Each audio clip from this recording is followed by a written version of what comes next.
Friends, welcome to my channel. సింపుల్గా egg masala కర్రీని ఇలా ప్రిపేర్ చేసుకొని చూడండి. చపాతీ, రైస్, ప్లెయిన్ బిర్యానీ ఇలా వేటిలోకైనా చాలా బాగుంటుంది. చాలా ఈజీగా ప్రిపేర్ చేసుకోవచ్చు. అర స్పూన్ కసూరి మెతిని డ్రైగా ఫ్రై చేసుకొని మెత్తగా పౌడర్ లాగా చేసుకొని పక్కన పెట్టుకోవాలి.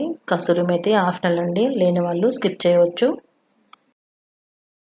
ప్యాన్లో 1 టేబుల్ స్పూన్ నూనెను వేసి వేడి చేసుకొని అందులో సన్నగా పొడవుగా కట్ చేసుకున్న 2 పెద్ద ఉల్లిపాయలు, పావు స్పూన్ ఉప్పు వేసి ఉల్లిపాయ ముక్కలు బ్రౌన్గా అయ్యే వరకు ఫ్రై చేసుకోవాలి.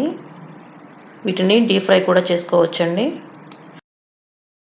బ్రౌన్గా ఫ్రై అయిన ఉల్లిపాయ ముక్కల్ని ఒక మిక్సీ జార్లో తీసుకొని పూర్తిగా చల్లారిన తర్వాత కోర్సుగా గ్రైండ్ చేసుకొని పక్కన పెట్టుకోవాలి. అదే కడాయిలో మరొక టేబుల్ స్పూన్ ఆయిల్ని వేడి చేసుకొని అందులో 1 బిర్యానీ ఆకు, 2 లవంగాలు, చిన్న దాల్చిన చెక్క ముక్క, 1 యాలుక్కాయ వేసి కొంచెం ఫ్రై చేసుకోవాలి. మసాలా దినుసులు ఫ్రై అయిన తర్వాత అందులో 1 టీ స్పూన్ అల్లం వెల్లుల్లి పేస్ట్ వేసి పచ్చివాసన పోయే వరకు ఫ్రై చేసుకోవాలి. అల్లం వెల్లుల్లి పేస్ట్ వేగింది కదండి, ఇప్పుడు ఇందులో 1 పెద్ద టొమాటోని సన్నగా కట్ చేసుకొని అవి కూడా వేసుకొని టొమాటో ముక్కలు మెత్తగా అయ్యే వరకు ఉడికించుకోవాలి.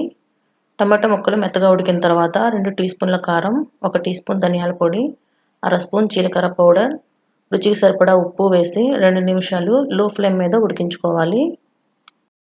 కారం మీ టేస్ట్కి సరిపడా వేసుకోవచ్చు. మసాలాలు ఇలా ఉడికిన తర్వాత ప్యాన్ని స్టవ్ మీద నుండి పక్కన పెట్టుకుని ఇందులో 150 ml పెరుగును వేసుకొని కలుపుకోవాలి. పెరుగును కలుపుకునేటప్పుడు ప్యాన్ స్టవ్ మీద ఉండకుండా పక్కన పెట్టుకోవాలండి. పెరుగు అంతా ఇలా బాగా కలిసిన తర్వాత ఈ ప్యాన్ని మరలా స్టవ్ మీద పెట్టి 3 నిమిషాలు లో ఫ్లేమ్ మీద కుక్ చేసుకోవాలి.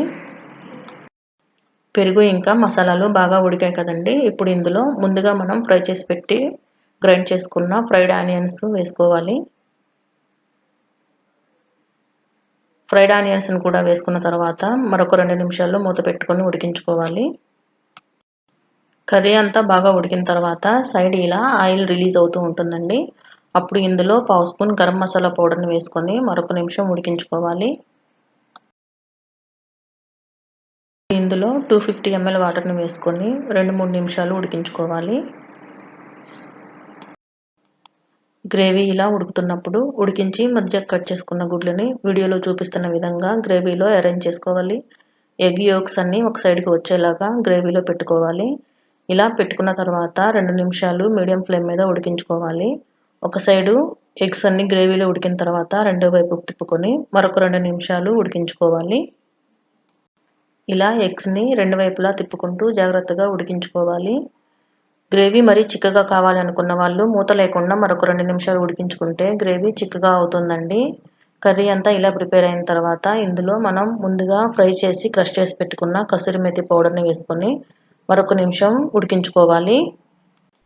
ఎగ్ మసాలా కర్రీ రెడీ అండి. కొంచెం కొత్తిమీర చల్లుకొని స్టవ్ ఆఫ్ చేసేసుకొని సర్వ్ చేసుకోవచ్చు.